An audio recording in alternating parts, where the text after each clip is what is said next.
अरे paper leak गिरोह mafia पे ऊपर कार्रवाई करना होगा।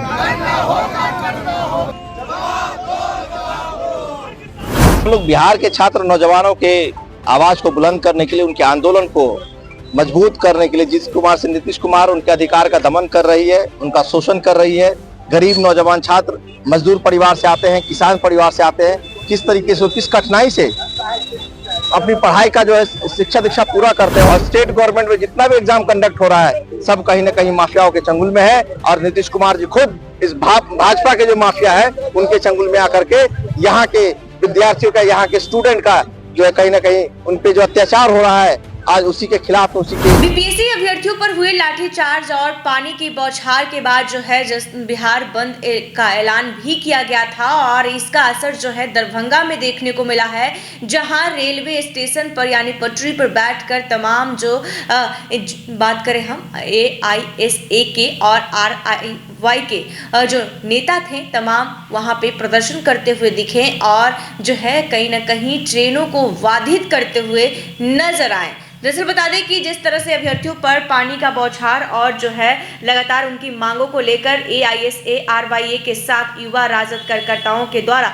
बिहार बंद का असर देखने को मिला। दरभंगा रेलवे स्टेशन पर प्रदर्शनकारी ने दरभंगा से दिल्ली जाने वाली बिहार संपर्क विभाग क्रांति सुपरफास्ट एक्सप्रेस का चक्का जाम कर अपनी आवाज को बुलंद किया। आंदोलनकारी ने बीपीएससी परीक्षा को रद्द करने के साथ साथ शिक्षा माफिया पर नकेल कसने की मांग की। वही आंदोलन का नेतृत्व कर रहे युवा राजद के महानगर राकेश नायक ने कहा कि हम लोग आज बिहार के नौजवान की आवाज और आंदोलन को बुलंद करने के लिए सड़क पर उतरे हैं। बिहार के मुखिया नीतीश कुमार उनके आवाजों का दामन कर रही है और कहीं ना कहीं यहाँ के नौजवान गरीब और किसान परिवार से आते हैं। जिस प्रकार से यहाँ के नौजवान अपनी शिक्षा दीक्षा को पूरा करते करते उसके बाद जब भी देश में बड़े परीक्षे होते हैं तो यहाँ शिक्षा माफियाओं के द्वारा परीक्षा में गड़बड़ी कर उनके भविष्य के साथ खिलवाड़ करते हैं। वही उन्होंने कहा कि यहाँ के मुख्यमंत्री नीतीश कुमार खुद भाजपा के चुंगल में है। यहाँ के स्टूडेंट के ऊपर जो अत्याचार हो रहा है उसी के खिलाफ उनके आंदोलन को मजबूत करने के लिए उतरे हैं। जिस प्रकार पटना के गर्दनी बाग में छात्र शांतिपूर्ण आंदोलन कर रहे थे,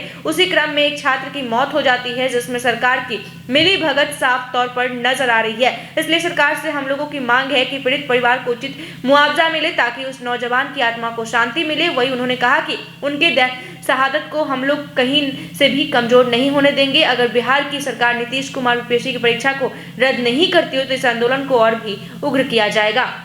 क्या कुछ कह रहे हैं राकेश आंदोलनकारी, उनकी बातों को सुनिए। हम लोग बिहार के छात्र नौजवानों के आवाज को बुलंद करने के लिए, उनके आंदोलन को मजबूत करने के लिए जिस कुमार से नीतीश कुमार उनके अधिकार का दमन कर रही है, उनका शोषण कर रही है।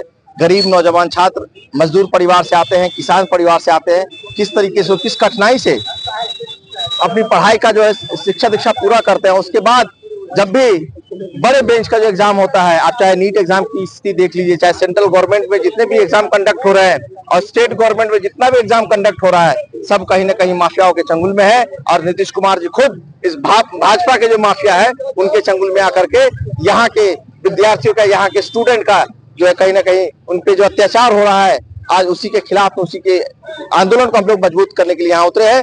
जिस तरह से शांतिपूर्वक आंदोलन गर्दनी बाग में कर रहे थे छात्र, वहां एक छात्र नौजवान की हत्या, संवैधानिक हत्या कही हुई है, कहीं ना कहीं संस्थानिक हत्या हुई है।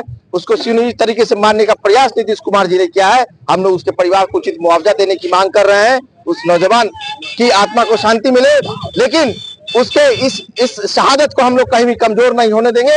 अगर नीतीश कुमार बीपीएससी के एग्जाम को कैंसिल नहीं करती है तो ये आंदोलन बहुत बृहद पैमाने से होगा और पूरे बिहार, पूरे प्रदेश के नौजवान, छात्र नौजवान बिहार में नीतीश कुमार के का घेराव करने के लिए तैयार हो रहे हैं। तो आपने सुना कि कैसे साफ तौर पे लगातार जो है आज जो है दरभंगा में रेलवे स्टेशन के पास बैठकर तमाम आंदोलनकारी जो हैं वो हंगामा कर रहे हैं और साफ साफ उनकी मांगे हैं कि जिस तरह से परीक्षा में जो है नकेल जिस तरह से हो रहा है, इससे जो पढ़ने वाले बच्चे हैं उनके भविष्य के साथ खिलवाड़ हो रहा है। और लगातार जिस तरह से गर्दनी बाग में अभ्यर्थियों का शांतिपूर्ण तरीके से जो है धरना चल रहा है, उससे सरकार को उनकी बातों को सुननी चाहिए और उनकी बातों को मानना चाहिए, क्योंकि नीतीश कुमार जो है कहीं ना कहीं सुन नहीं रही है, उनकी बातों को मान नहीं रही, उनके समक्ष कुछ बोलने से कताही कर रही है। तो उनकी बातों को सुनना जरूरी है, नहीं तो हम लोग का ऐसे ही आंदोलन जारी रहेगा। ऐसे ही तमाम खबरों के लिए देखते रहें NBC 24। धन्यवाद।